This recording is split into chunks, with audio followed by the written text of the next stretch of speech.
Please welcome Dr. Sara Ohrel. Sara is an economist at the Environmental Protection Agency, EPA, and has been working in the institution since 2009. Sara has about 20 years of achievements in environmental science, economics, and policy analysis and project management, allowing for key contribution to the organizational success and sustainable solutions. Sara is a specialist on climate science and related policies and institutions, such as greenhouse gas accounting and mitigation, hydrogen and bioenergy emissions accounting and markets, forestry, agriculture, and land use change economics. So please welcome Dr. Sara Ohrel. Hey, thank you very much. I'm excited to be with you all today. I think for those of you that have been in the preceding sessions, my colleague and co-conspirator, Dr. Sanjan, presented for you all recently as well. So I may be hopefully not redundant to what his talk was and building upon what he spoke with you all about. So thank you again for that warm welcome. I'll start to share my screen, but in the meantime, I'll tell you a little bit about myself, that I've been in this space for quite a while, but always learning new things and getting new things added to my portfolio. As was mentioned, I now work a lot on IRA implementation, such as hydrogen life cycle accounting and how it relates to biogas, etc. So happy to talk about that as well in the questions if folks are interested in our IRA work. But for today, I was going to be talking about projections and pathways. And so the role of forestry and agriculture in our greenhouse gas mitigation goals. And of course, my cat decides to jump in my lap right at that moment. So pardon the kitty. So I'll tell you a little bit about the work that we do here at EPA, as well as the overall context of our work these days. So projections and research, what we're working on, our tools and teams, and future directions of our work here at EPA. Just to give you a little context, so there's key findings of the most recent AR6 report. This is from the Working Group 3 of IPCC. This is the mitigation report, looking at greenhouse gas mitigation. And they found that in the last decade, we had the highest decadal increase of global greenhouse gas emissions. And so just some of the graphics from the report there. And the scientists from all around the world found that we really need to cut our emissions before 2025, which is just around the corner, be cut in half by 2030 and reach net zero by about 2050. And they use a large suite of integrated assessment models. It's a type of different kind of tools, modeling tools, sectoral tools, including forestry and agriculture tools, to do these projections, looking to the future and looking at different future conditions like radiative forcing, as well as other environmental conditions as they change, and socioeconomic conditions. Just to note that numerous teams at our shop here in the Climate Change Division worked on this report, and I and my boss served as part of the subject matter expert team supporting the U.S. government as part of the summary for policymakers summary. For those that read that, we have played a role there, which is really exciting. And this report goes on to show very clearly that the land use sector has a large role to play in achieving net zero goals over time. And these are the various pathways that were modeled to reach these deep decarbonization goals if we want to avoid some tipping points. The current policy context, obviously there's the Paris Agreement of 2015 that was put into place, where countries are putting forth their national plans, their nationally determined contributions to reducing greenhouse gases. The US goals to reduce by 2030, 50 or 52% versus 2005 levels, and net zero by 2050. I'm sure many of you are aware of those already, but just putting them out there just for those that aren't aware of the actual reduction numbers, because we'll come back to those shortly. There's a lot of studies on where we might go in terms of greenhouse gas emissions and how we may actually achieve our targets or not. And a lot of studies are showing that the level of commitment we currently have and the policies in place are not sufficient to limit global warming to 1.5 degrees Celsius. And there's an increased role, though, for CDR. So this is carbon dioxide removal technologies. There's direct air capture. There's a lot of ocean-based methods. There's also natural solutions, right? Nature-based solutions. There's all sorts of terms that people use these days, but the role for our lands in reducing greenhouse gases as well as avoided emissions, to help achieve some of these goals that we and other countries have put forward. And it's hard. It's a hard space because of the variability that we have in our land systems, not only the heterogeneity of the land base itself, but also the markets as well. And I'll get into that in a moment. We know that forestry and agriculture will play a big role, but it's unclear where and to what degree these mitigation opportunities will present themselves and come to fruition. Most recently in the United States, we put forth our biennial report. This is a report we contribute to the international bodies that be, such as UNFCCC.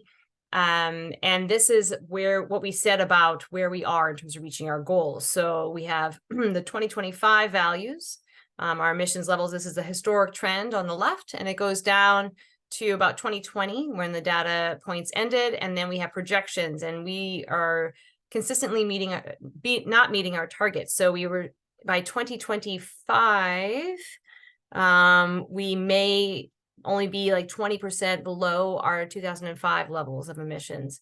And then by our goal is 50 to 52% below 2005 levels by 2030. And our current policies and measures aren't necessarily getting us to that point, let alone to net zero by 2050.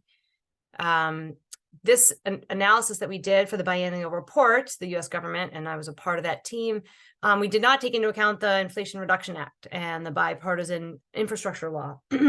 These new actions actually will help us increase our reduction levels, we think, when they're fully implemented. According to a U.S. Department of Energy report, by 40%. They'll try to get us down to where this red line is, but as you can see, there's a wedge here that we're still missing. And what can we do to fill that gap in terms of policies and measures? And here for today's discussion within the forestry and agriculture context. Taking a step back from that current policy context and landscape, why is it hard? Our sector has the challenge of having, as I said, the heterogeneity of landscapes, as well as different tools to measure and monitor the greenhouse gas emissions from those landscapes. And this is an older graphic. I haven't updated it recently, but it shows how every year in our greenhouse gas inventory that the EPA puts together with other agencies, in this case, the Forest Service and USDA, there's been a lot of variability in the historic data. Sometimes it's like, well, which 2005 are we talking about when we talk about forestry and agriculture, LULUCF in this context, land use change in forestry numbers.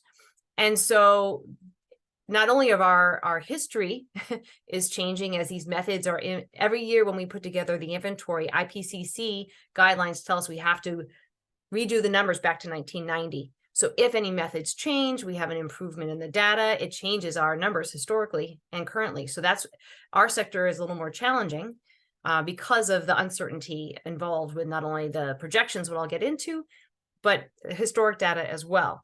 And so other sectors like energy sector, these lines are more consistently measured. They don't change as much. There's not as much data and monitoring variability over time. So then the next part is we have the natural ecosystem variability, but then we also have markets. And I'm sorry if this is a little blurry, but this is a Zenke diagram just showing the different kinds of flows one could expect within the forestry market, right? So this is harvested logs and where they're going through into different things like into lumber or into panels or into different, where it's meeting demand, where it's being exported. This is an idea of like how complicated the forest sector markets are. So on any given day, this could change pending the market prices. And that's why it's really important to take into economics or markets, right? So we have heterogeneity here in the marketplace as well, that is constantly shifting our demands in the marketplace, but also on the landscape. What are we using our lands for? So that brings us to the modeling, right? When we're trying to do projections or we're thinking about, okay, what is the current landscape in terms of greenhouse gas mitigation from forestry and agriculture, and how do we think about going forward? How do we model this?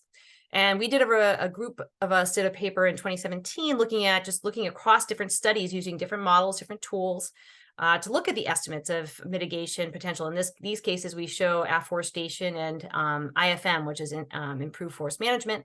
Sorry for the acronym. And there was just variability across the different modeling types. And you can see the general trends, but the modeling, they all do it a little different modeling frameworks, as well as different data, et cetera, to give you a smattering of different mitigation levels that were estimated in the literature. So what do we do with that? Well, we look at the different modeling types. So there's different ways to look at the data, to look at how one might assess greenhouse gases across the forestry and agricultural landscapes. So you could look at the biophysical potential, like really what is out there. Like if we use every piece of wood or every piece of agriculture biomass for energy, or what is out there on the landscape versus what's techno-economic potential, or if we're measuring, what per prices and quantities. But then if we start to say, okay, what's the market potential? Where's the demand on the marketplace? Then we start layering in competition of resources. If there's multi-sector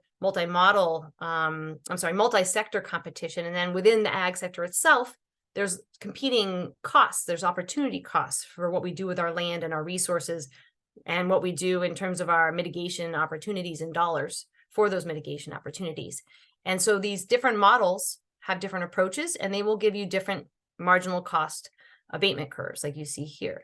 So it's part of the reason why you have such a range of results for those that are from the economics background. I'm throwing that out there, and happy to discuss that more, but basically economics matter, and how you incorporate economics and trade-offs into your models matter. So this range of projections across different kinds of tools that we've seen in the literature caused the US government at one point, and actually I can pinpoint it, it was in 2013, to start using a range when we talk about our projections and our goals for forestry and agriculture, and the contribution of LULUCF, again, land use change, and forestry, to our national goals. So this is from, again, the most recent biennial report, using 3 different tools for modeling past the 2020 point there. And we produce a range to accommodate or reflect this uncertainty associated with the future of forestry, in particular in the United States, and where the greenhouse gas emissions might be. And this is based on current measures, right? So some models are saying that, okay, forests are resilient, and they actually have, because we have such a strong private market investment, we're going to keep a lot of our lands in forestry, and we'll keep planting forests, and they'll stay relatively stable. And some say, oh, because of the changing climate, because of the aging forests that we have out west, etc., we actually may see a decrease of forest carbon overall in LULUCF sector. So we're trying to reflect that uncertainty in our projections as we move forward. And we actually got a lot of feedback from the international community when we first started doing this, saying, we appreciate your acknowledgement of how uncertain these futures are, which was refreshing. So again, we did it in 2014 for our climate action report that year. We've done it again in other biennial reports. Our mid-century strategy, I was on the team to put together our greenhouse gas scenarios for the mid-century strategy in 2016. And then in our most recent biennial reports, the last 2 years, and most recently, the long-term strategy that the US government put out, these are the ranges that came from our modeling suite from our shop, as well as our counterparts in USDA's Forest Service. So taking us a step a little closer to what I do here, again, I'm at EPA, I'm in the climate change division in their economics branch. And so we look at how direct and indirect economic and other effects of proposed rules, legislation, programs affect greenhouse gas volumes, and do a lot of modeling, projections work, building scenarios, and trying to test different policy designs to see what the implications are.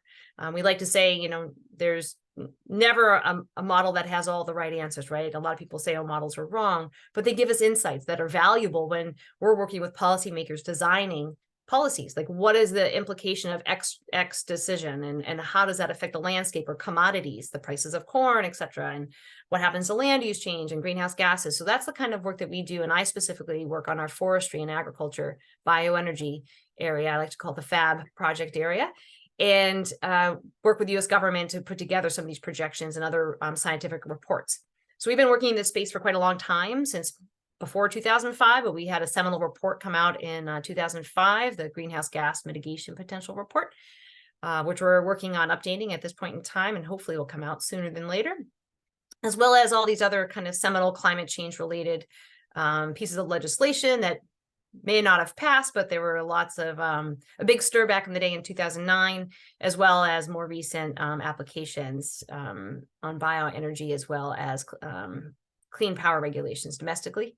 And I would be very remiss not to thank our collaborators. All the work that I'm going to talk about and have talked about, I rely on a whole slew of different characters from the Ohio State, University of Idaho, North Carolina State University, RTI. I collaborated with some colleagues at MSU as well, Texas A&M, and many, many more. So I always want to thank them for their time and dedication to this work. As I said, I work a lot with USDA and Forest Service at the federal level to analyze greenhouse gas fluxes from land use and terrestrial systems. And internally in my shop, in my specific area, we have a range of different land use models that are both economic and biophysical. They incorporate the two.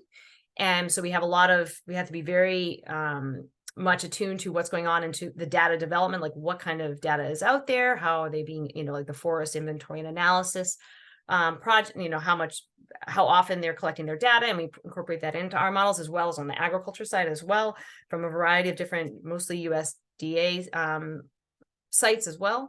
And here are tools that we most often use is the land use resource allocation model with Greg Latta at University of Idaho, the spatially explicit forestry model of the U.S. forest sector built from FIA, plot-based data from FIA to simulate future outcomes. And we've been using that it's really kind of neat because we have roads in there, we have all sorts of topography, so you can kind of put in distance travel costs and all sorts of different pieces that you can put in different kinds of cost estimates, prices, etc.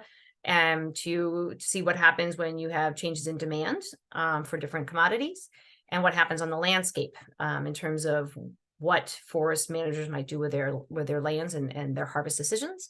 And we use actually that database, and then we plug it into the existing forest and agriculture sector optimization model, the FASM model with greenhouse gases, that has a dynamic intertemporal optimization model for those that are interested in the model types. And that one is, we use the updated forestry side information from LURA, and goes with our database of agriculture and information as well for cropland and grasslands and pasture land, as well as livestock, to get kind of that competitive interaction between the two sectors to kind of represent those trade-offs I mentioned earlier in terms of resources and land use financial resources and land use resources.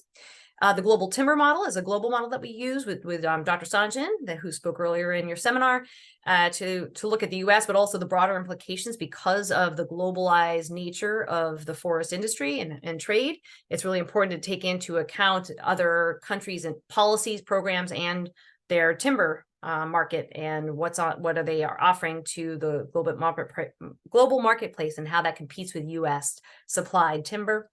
And also the global biosphere management model. So that's from YASA. That is the global bio model and they have a detailed model of global forestry, land use, and agriculture. And they've also put in some FIA data from the US at our request. And we bring all these tools together sometimes to do intercomparisons. We sometimes deploy them individually. We use other models as well. We link up with other things like GCAM model or other integrated assessment models or energy sector models, depending on the analysis at hand. But these are the teams that I predominantly work with. And everyone likes maps, so it's always nice to show what our models do. And so this is a snapshot of the LURA model, kind of looking at the database that we have here. It's the dynamic supply model. So it really it's based on that plot level FIA data to show us over time, like what would happen as the trees grow, what happens.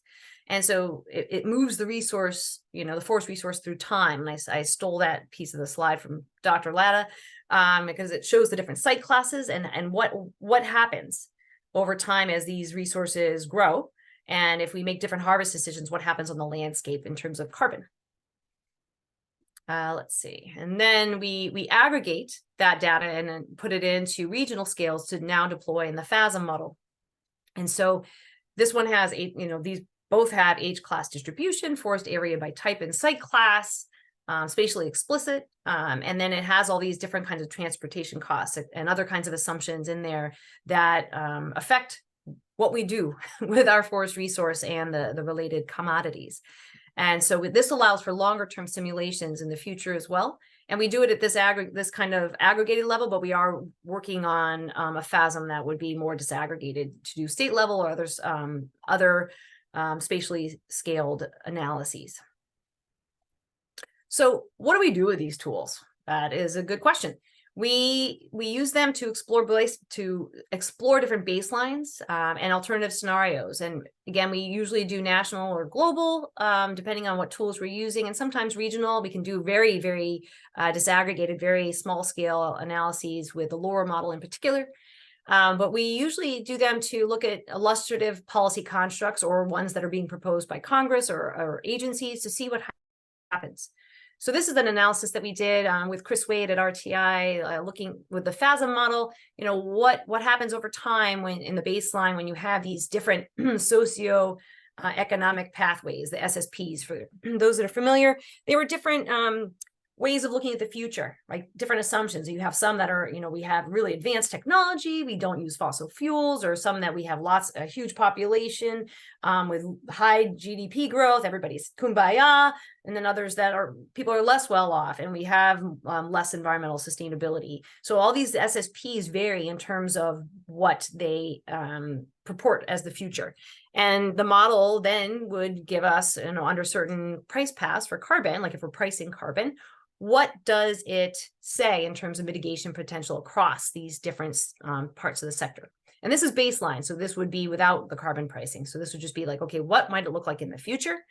And that's exactly what we like to think of it as. They're not meant to be predictions. It drives me nuts when papers say, oh, our model predicted this. It's like, no, don't tell people we have a crystal ball, because it's not true with the US government. At least I can't speak for academics, but it makes me cringe a little bit. I'm not at the, talking about this week's weather as a forecaster. I'm talking about long range projections. So we simulate and we project to give insights per certain specific assumptions about the market or environmental futures. So these insights give us directionality and potential magnitude of change, right? So if we put in carbon pricing, so this is a $20 price path that we put in for $20 per ton of carbon. And in our model, and it kind of showed across the different SSPs what happens. In particular, I like this graphic that Chris Wade put together, because it kind of showed us, like, look, per the different SSPs, some of it is just how the model expected under that socioeconomic pathway, the GDP, population growth, to have differing demands for forest products. Like you'll have more housing starts, you'll need more timber for those kind of things, as opposed to actually just the carbon price driver itself, the mitigation policies, that blue wedge where I'm pointing to with that little arrow, just so we could see, what is a socioeconomic driver versus the actual policy, the specific targeted policy driver. So this helps us identify, okay, if we were to price carbon or have use carbon prices as a proxy for a certain kind of policy, what happens in the overall economic system? We also use our tools for broader global estimation, mitigation potential. This is the FORMIT project, the Forestry model intercomparison project that we're doing across different forestry models, both domestically and globally. This was led by Adam Dagnow at the University of Maine, across various modeling teams like GTM, GloBiome, and GFPM at the Forest Service. And they did over 90 different kinds of scenarios looking at different outcomes along different SSPs, but also RCPs, the concentration pathways. So how does climate change and changes in climate affect future outcomes, coupled with these socioeconomic pathways? What might happen to carbon stocks and forest harvests and forest area and prices and things over time to better inform some of the bigger deep economy-wide deep decarbonization modeling efforts that are going on. So this is really exciting. And if you haven't checked out this paper and you're interested in this area, I highly recommend checking it out. And we're doing more work with this group as well. So next, like, what would be the role for harvested wood products or other things when we look across these global scenarios and the role of mitigation across different kinds of pathways. Another piece of work that we've been doing lately is, and this is a really interesting area, and it kind of goes back to what I was talking about, the different modeling types that are out there, biophysical, potential, techno-economic, etc., about how we are modeling and quantitatively looking at natural climate solutions. There's there's a lot of papers now that take different ways of putting together estimates for mitigation from forestry and agriculture, et cetera.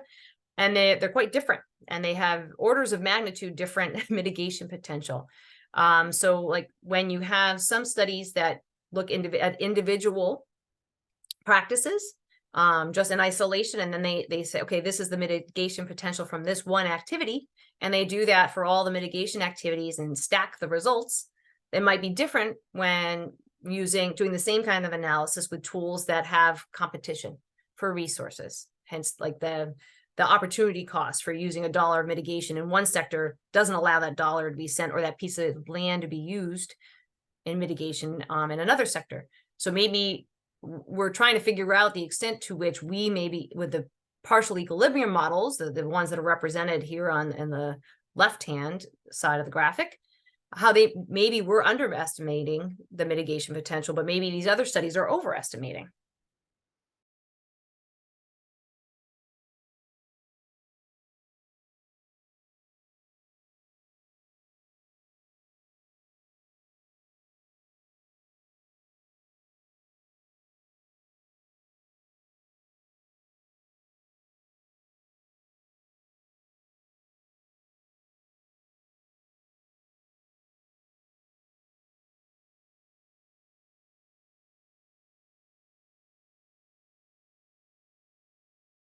Is when you have them evaluated in a more competitive framework. And we're seeing that the results differ significantly, especially as you go further out in time. So on the right there in particular, I'll note, in the initial years out to 2030, not too much difference between the outcomes from these different modeling approaches, or I should say analytical approaches. But in terms of on the outer years, there's a significant difference in terms of mitigation potential over time. Quite fascinating work. And so this is just going back to that same curve I showed earlier, the different modeling types. Another thing to take into account when you're looking at marginal abatement cost curves, the price of doing the mitigation. It depends also, another thing that affects how we model and the results we get from modeling greenhouse gas mitigation potential is the market that you're modeling. Is it a mandatory market? Do all the participants within a program have to participate? Do all the forest landowners in the US have to participate? Or is it a voluntary market, which most programs domestically are, to participate in mitigation, like voluntary offset markets? And so if you're modeling, your availability of mitigation might change. The potential for that mitigation might change depending on how you're modeling or estimating your greenhouse gas mitigation participants and their potential to mitigate. So in this right-hand graphic, some initial work that I did years ago with Greg Latta that we were just redoing now in FASM is looking at, okay, the blue lines are kind of mandatory potential. If you have everyone in the market participating, you say, okay, you might have more mitigation than if you're saying, okay, only some people are going to actually participate. And if you have landowners that are going to, let's say, lock up their forest for 100 years, instead of after maybe 80 years, cutting it down for timber, there may be leakage in the system. Other players might actually cut down their tree at that 80-year mark, and you're having a little bit of leakage or shifting in the marketplace to as a result of this voluntary market. So this kind of analysis allows us to kind of look at, okay, what are the actual net carbon impacts, estimated, of course, from these different market designs? If people are actually participating voluntarily, what is the net outcome? It may be underestimated or overestimated, depending on leakage effects and other things that are shifting that's happening on the landscape in terms of outcomes. So as I said, with collaborative processes, we've worked with a variety of partners over time. We co-host Forestry and Agriculture Greenhouse Gas Modeling Forum with USDA and the Canadian agencies as well, land-based agencies, and we have partners in New Mexico as well. And we've really worked together over the years to kind of hone in on how to address uncertainty across these different modeling types and exercises. Because it is an evolving area. We have new databases, new ways to measure data, from LIDAR, and the plot-based systems that we have domestically. We have pretty outstanding data, but it's continually evolving and needs more improvement as we move forward. And so the current work and future directions that we have are, how do we incorporate that new data? How do we incorporate new markets, right? You have cross-laminated timber. We have different forms of bioenergy and biomass, new technologies that are coming online. How do we incorporate that into the tools that we use to inform policymakers making the big time decisions at the federal level and at lower levels as well, and some national policy drivers? How can we help people at the state level when they're trying to do state inventories, just the data collection, and what's the baseline against which they can measure the policy outcomes, right? What is their policy actually doing? Well, you need a baseline. How do they establish that for forestry, and how can we help them do that in a way that's comparable? We don't want every state, doing everything differently if possible, because then it's hard to compare them and just see, okay, who's doing what and what's effective. And also what's driving change at the state level as well, and even below at the sub-state level as well. Another area that we've been working a lot on is wildfire emissions. It's obviously we can't with complete accuracy, predict when there's going to be a catastrophic wildfire, but how can we anticipate where those might be, the probabilities involved with a wildfire occurrence, and then how do we count for those emissions? If we do fuel treatments, you're taking that carbon off the landscape to avoid a catastrophic fire, but then what happens with that piece of wood? Is it open burned? Is it utilized as bioenergy or something else? There's all sorts of questions about, okay, what do we need to do to make sure that the net carbon balance is doing all right on our federal lands in particular, but also making sure we're protecting human health and welfare, at least from EPA's perspective, protecting human health and welfare as we're making these policy decisions. It's not in a greenhouse gas silo, if you will. And making sure our tools are spatially explicit. Going back to LiDAR and all these tools that we have today, how can we use those tools to better inform our models to represent the best form of reality that we can within a map and within an objective function within a model. But having spatially explicit data is really helpful for showing where these interactions happen, where there's hot spots, where we need to pay more attention from a policymaker's perspective, and also data collection perspectives as well. What else is needed? Yeah. Updated modeling and scenarios. We're like, when do you update your baseline? So if the baseline for measuring how a policy is being implemented and its outcomes, what are the greenhouse gas effects actually from that policy? When do you incorporate those outcomes into your baseline? What's the new normal? And that's something we struggle with, as well as, how do we address, when you're looking at these policy designs and we're crafting our scenarios within our tools, how do we try to simulate or make proxies to simulate leakage or additionality, all these things that are ongoing conversations, both in offset markets, but also just in greenhouse gas mitigation programs. How do we measure and estimate these kind of very key components that affect the greenhouse gas outcomes that we're trying to get a handle on?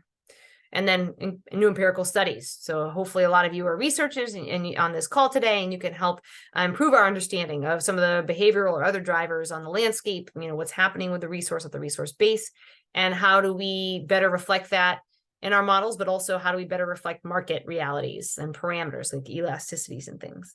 So that's a lot. I know I've kind of fire hosed a bunch of different graphics and terminology at you all, but hopefully it was insightful. And we always are doing new work. We have new mitigation report coming out hopefully this year that covers the U.S. Portfolio of forestry and agriculture and potential mitigation on the landscape, as well as all sorts of different spin-off papers from that. And participating in all sorts of other U.S. government research applications. So always looking for partners.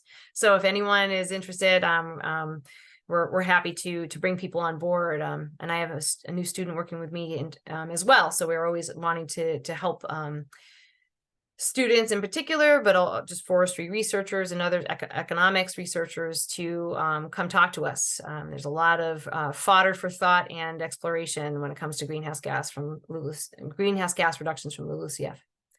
So closing thoughts. Forestry and agriculture obviously are a huge part of what we can do domestically and internationally, but domestically to achieve our greenhouse goals, it's undisputed.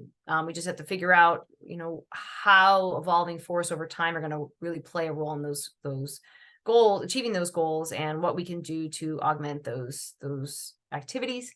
And then also, how do we track those? How do we do our monitoring and verification and reporting in a way that we can really see what policy levers are being effective and which are not and could be updated. Also looking at the different tools that we have. I like to have the different tools because it gives us an idea of directionality and magnitude. If we only have one tool, that's only one perspective of looking at the world. We like to use a range to say, okay, if all of these tools have different ways of thinking about greenhouse gas mitigation or an objective function, and we still fall in this kind of general range of outcomes, we must be in the right path forward. So it kind of adds a robustness check to the work that we're doing. So we're always looking for other tools or ways to augment the current tools that we have. But we found in our work also that economics matter. These trade-offs are real on the landscape in terms of where to spend mitigation dollars or other dollars, in terms of producing commodities or putting one's land into conservation easements. What would be the most efficacious use of dollars from a policy perspective?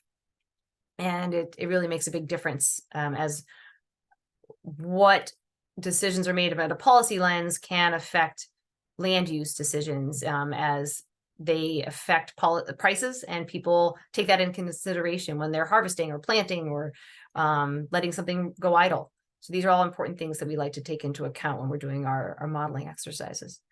And always room for improvement and new collaborations, like I said, and I'll end there. I think that's my last slide. So thank you all. I really appreciate your time and attention today, and I'm happy to answer any questions.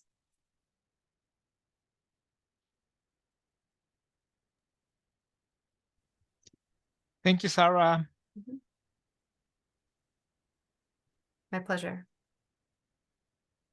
And I go fast, so I'm sorry if that was too fast. But you made it in time, so right. You did a great job. Thanks. Yes. So if you have questions, please put it on the chat or question and answer.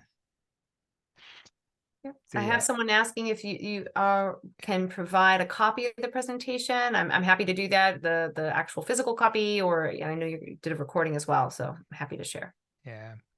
So it's so I am like a way like biological process person, and I just don't have much idea about that. So my question may be weird, but in the previous administration, the EPA went through pretty rough patch, and you work at the EPA since 2009, right? Yes. And that's kind of like administration change of the U.S. government affect like your work and projections and your work. Is that correct? How did you navigate that rough time? Yeah, it's a very interesting question. I actually started at the very beginning of the President Obama's administration and has been there since then. And it is very interesting. I've been through 2 transitions now, from the Obama administration to the Trump administration and then on to the Biden administration. And it is very interesting. So for those that aren't familiar with how federal government agencies typically work, like mine, is that you have career staff. All of us technicians we call career staff, we stay typically. But there's the upper part, the senior management part, is political appointees and their staff. So the minute the administration changes in January 20th after an election, that whole upper part just goes whoop, pretty much changes over. And so it takes, sometimes there'll be a staff coming in to help with the transition that will serve in those roles until the incoming administration appoints those people. and they get their staff. So it is, sometimes it's a lot of education. Sometimes we just have to, sometimes the incoming administration will put the brakes on rules that we've been working, all work just comes to a stop sometimes. And then they'll want a briefing. They'll want to know, okay, what is this? What's happening? You know, what have we been doing? And then does my administration agree with that or not? And then they start putting forward their own policy agendas internally. So it is very, from my perspective, my personal perspective, obviously, it's a little discombobulating, right? Because you're heading one direction, then it shifts, and you're okay, we're going to go this way, and it twists and turns in ways that you may not always anticipate, which is challenging. But as a career staff person, I like that my work is in the housed in the data, which is sometimes it's very reassuring to just be able to go back to that and be able to continue to work on models and refinements for whatever application you're being asked to do. Yeah, thank you so much. Very interesting. I think I'm happy at a university instead of US government agencies. It is a very interesting place to be sometimes. Yeah. So I think I got the one comment at the chat. Yes, So I see. is it Icha? Do you also look at climate adaptation in the economic of carbon context work that you do? If yes, can you elaborate how you navigate through the intersection of adaptation and mitigation of climate change? Sure thing. That's a marvelous question. So we do often look at both, to the extent that we can. So we work closely with our my shop, the economics branch, works very closely with our climate science impacts branch, and they do a lot of work on the impacts and climate change impacts, but also adaptation. What are we doing to adapt? So we do work hand in hand very often. And some of our tools are able to either directly bring in climate change adaptation, climate change, first of all, climate change, right? The radiative forcing and pathways like that, but adaptation as well. For example, in some of our tools, like the FASM tool, you'll see if we have put in that there's going to be restricted groundwater, right? Availability. They'll have the model will see that, okay, I need to irrigate more, and that adds more costs in, right? So it does take that kind of adaptation practice into account when it's doing its model for cost and availability. So sometimes that additional cost, the additional need to irrigate, will restrict production on that landscape. If the cost gets too high, you may have some people dropping out of that cultivation practice. There's also the ability to change crops, a crop mix. So if we are looking at a climate change scenario, you may see some adaptive practices, like the farmer or forester would shift, you know, what they're planting or how they're planting, to be able to adjust or adapt to climate change effects over time. So we do have a lot of work in that space as well. Great question. Thank you. Yeah, thank you. So I have another question. So we are in the forest department, and we have pretty good idea that how we practice in the forest management can affect a lot for like carbon, the flux. But how about compared to the forestry sector? How about the ag sector in the United States? Does their practice affect a lot for like carbon flux compared to the forestry in terms of magnitude? Like yeah, great question. So that's one area that we've been very focusing on a lot lately, especially pursuant to the Inflation Reduction Act and some of the climate smart agriculture goals, et cetera. So like, what is the magnitude of potential, right, from agriculture practices and forestry? A lot of times in the analyses that we do, because there's so much more, like in a standing forest, obviously there's a lot more carbon on any given day. So a lot of times in our modeling, our simulations of carbon policy, we'll see more mitigation opportunity coming from the forestry. If we do both together, the forestry and agriculture combined kind of analyses, you often would see I'd say on a general premise, you often would see a little more coming from forestry just because of the nature of a forest. However, there are some instances, it depends what gases you're pricing as well. If we're saying we're only looking at carbon, that's quite different than if we're looking at non-CO2 gases, right? So it depends. This goes back to the policy design issue. So if we're only focused on carbon, that's one, it'll yield quite a different result. If we're incentivizing carbon reduction or avoided emission versus non-CO2, if we're looking at non-CO2, obviously it would be in agriculture, and we'd see a lot from like livestock, changes in livestock practices, dietary changes, which is one of the options that we have in our tools. It would be changes of diet that reduce methane, or, you know, changes in the cattle type, you know, how they graze or they not graze. Like there's all sorts of different permutations when it comes to the ag side, depending on which kind of greenhouse gas you're looking at and the time frame.